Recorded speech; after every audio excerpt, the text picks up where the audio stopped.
Morning students, मैं अपनी classes के director sexual reproduction in flowering plant हम चैप्टर पढ़ रहे थे क्लास 12 का। उसी के कंटिन्यूएशन में आज हम आपको बताने वाले हैं what is pollination. Pollination is the transfer of pollen grain from male anther to the stigma of a pistil. You know the male part is known as the anther and pistil is known as the female part. तो pollen grain का male plant से female plant में transfer होना क्या कहलाता है? Pollination कहलाता है। इस पॉलिनेशन के लिए बहुत सारे एजेंट्स होते हैं जिसके बारे में हम बाद में डिस्कस करेंगे। आज सोर्स ऑफ पोलन के बेसिस पर पॉलिनेशन जो है वो 3 टाइप्स के होते हैं। पहला होता है ऑटोगैमी, डिप्लोगैमी एंड जीनोगैमी।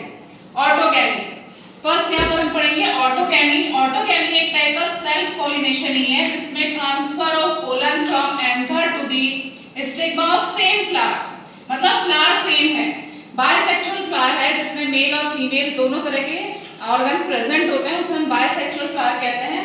तो transfer of pollen from anther to the stigma of same flower plants, जैसे आपके एनसीईआरटी बुक में एग्जांपल दे रखे हैं वायोला, ऑक्सैलिस एंड कॉमेलाइना। इसमें 2 तरह के फ्लावर प्रोड्यूस होते हैं, एक होता है chasmogamous flower and cleistogamous flower. Very important point, what is the meaning of chasmogamous and cleistogamous? इसमें बहुत क्वेश्चन बनते हैं, इससे नीट में भी क्वेश्चन बनते हैं और आपके बोर्ड क्लासेस में भी बनते हैं।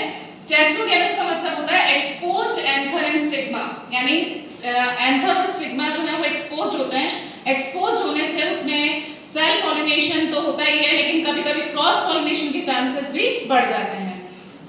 क्लिस्टोगैमस का मतलब होता है क्लोज्ड फ्लावर, यानी जैसे बर्ड स्टेज होती है वैसे ही फ्लावर जो है वो बंद होता है और बंद होने के कारण उसमें एंथर और स्टिग्मा एक दूसरे के पास प्रेजेंट होते हैं और उसमें ऑटोगैमी होने के चांसेस ज्यादा होते हैं, यानी सेल पॉलिनेशन होने के चांसेस सबसे ज्यादा होते हैं। लेकिन क्लिस्टोगैमी के कारण उस प्लांट में इनब्रीडिंग डिप्रेशन आ जाता है। You know what is the meaning of inbreeding depression? ये भी एक इंपॉर्टेंट पॉइंट है।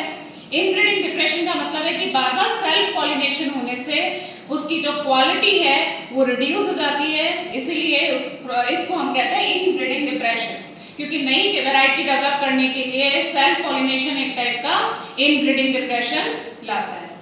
सेकंड है आपका geitonogamy, transfer of pollen grain from anther to the stigma of another flower of the same plant. ये आपका फिजियोलॉजिकली क्या है? ये टाइप ऑफ क्रॉस पॉलिनेशन है ना। Transfer of pollen grain from the anther to the stigma of another flower of the same plant. है तो ये ऑटोगैमी का ही टाइप, लेकिन इसमें प्लांट जो है वो सेम है लेकिन फ्लावर अलग है, यानी यूनिसेक्सुअल है। मेल फ्लावर अलग है और फीमेल फ्लावर अलग है। तो मेल फ्लावर से जो एंथर है वो फीमेल फ्लावर तक ट्रांसफर होते हैं। और जो थर्ड टाइप है ये प्रॉपर आपका क्रॉस पॉलिनेशन कह सकते हैं इसको। Transfer of pollen grain from anther to the stigma of different plant, यानी मेल फ्लावर अलग है और फीमेल फ्लावर अलग है और प्लांट भी डिफरेंट है। तो इस केस में हमको क्या बोलेंगे? जीनोगैमी। जीनोगैमी क्रॉस पॉलिनेशन है और क्रॉस पॉलिनेशन होने से प्लांट में जो वैरायटी डेवलप होने के चांसेस ज्यादा होते हैं, यानी अच्छी वैरायटीज डेवलप कर सकते हैं। Thank you. अब एक